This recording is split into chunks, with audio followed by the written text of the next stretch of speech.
This video is going to focus on the main concept of a radius and a tangent meeting at the point of tangency.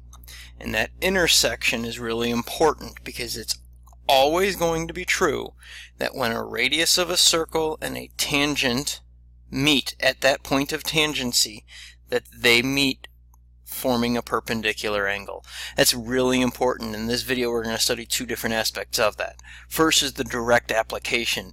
If two segments or two lines are perpendicular, then they intersect to form right angles. If they are right angles, then they are 90 degrees. So I know that this angle RS, whatever this way is, and RST are both 90 degrees. Therefore, when I give you that ST is tangent to circle R, that's my way of telling you segment RS is a radius, because the center is R, and ST is tangent, since they meet at S, that's the point of tangency, we have 90 degrees, and angle RST, this angle here is 8x plus 30, but we also know it's 90, therefore, I can set up the equation that 8x plus 30 equals 90. Go through my algebra, we get 8x equals 60, and when we divide both sides by 8, x is 7.5.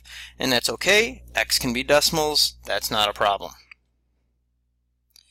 The second type of problem will be something similar. I give you circle C, so CA is a radius, AB is tangent, so the conclusion we draw when I have a tangent and a radius is that they are perpendicular.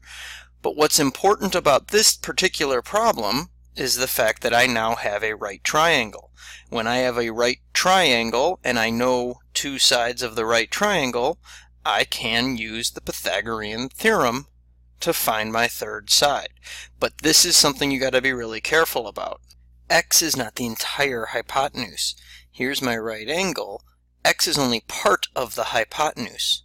So what I would do first here is recognize that this segment CB or segment BC is my hypotenuse. I'll call that H. The fastest way to solve this problem is to use that variable and know that 9 and 12 are legs. So 9 squared plus 12 squared equals your hypotenuse squared. Again, we go through all of our algebra, and we find that H is 15. But H is 15, so the entire hypotenuse is 15, not just X. X is just part of it.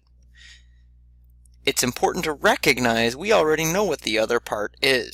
This segment that I have highlighted in orange here is a radius of the circle.